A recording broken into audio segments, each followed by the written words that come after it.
Hello, আসসালামু আলাইকুম। কেমন আছেন সবাই? আশা করি ভালো আছেন।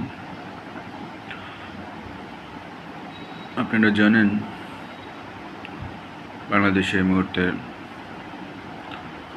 শিক্ষা প্রতিষ্ঠানসমূহে জামাত শিবির এবং ছাত্রশক্তি, যেটি জামাতের নতুন প্রক্সি অথবা জামাত শিক্ষিত নতুন প্রজন্মের কাছে নিজেদেরকে গ্রহণযোগ্য করতে নতুন আবরণে, নতুন রূপে, নতুন ছকে, নতুন আঙ্গিকে নিজেকে সাজিয়েছে।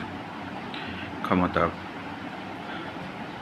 বিভিন্নভাবে তারা ব্যবহার করছে রাজনৈতিক প্রতিপক্ষের বিরুদ্ধে অগণতান্ত্রিক হস্তক্ষেপ এবং যেই বৈষম্য বিরোধী আন্দোলনের মাধ্যমে বাংলাদেশে একটি নতুন রাজনীতির সূচনা হবে ভাবা হয়েছিল, সেটি ঘটেনি। মূলত এটি জামাত শিবিরের স্বৈরাচারী, অগণতান্ত্রিক এবং ঘৃণ্য কার্যক্রমের মধ্যে দিয়ে স্পষ্ট হচ্ছে।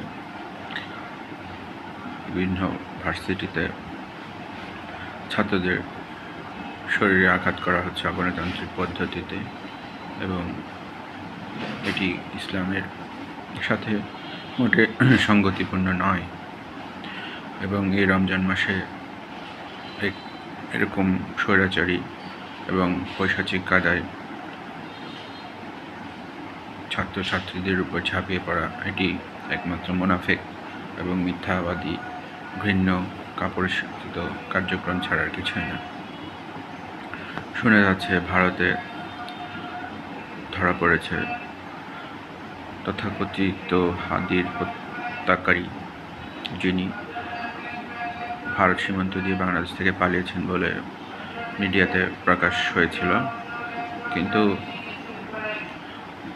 তিনি কি স্টেটমেন্ট দিয়েছেন এটি এখনও মিডিয়াতে প্রকাশ হয়নি। তবে গুজব শোনা যাচ্ছে তিনি জামাত শিবিরেতে জড়িত বলে বক্তব্য দিয়েছেন এবং জামাত শিবির স্বাভাবিকভাবেই একটু প্রতিক্রিয়া দেখাচ্ছে ভিন্নভাবে এবং তার প্রতিপক্ষের উপর ঝাঁপিয়ে পড়ছে এবং এগুলো বলা চলে অবশ্যই আশঙ্কাজনক এবং অবশ্যই আমাদের ভয় পাওয়ার কারণ রয়েছে দেশের মানুষের।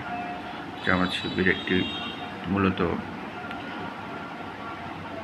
অগণতান্ত্রিক শক্তি এবং তারা যে হাসি মুখে কথা বলে সে হাসির মধ্যে প্রচণ্ড বিষ রয়েছে। এই বিষে আপনি আক্রান্ত হতে পারেন। জামাত শিবির থেকে দূরে থাকুন।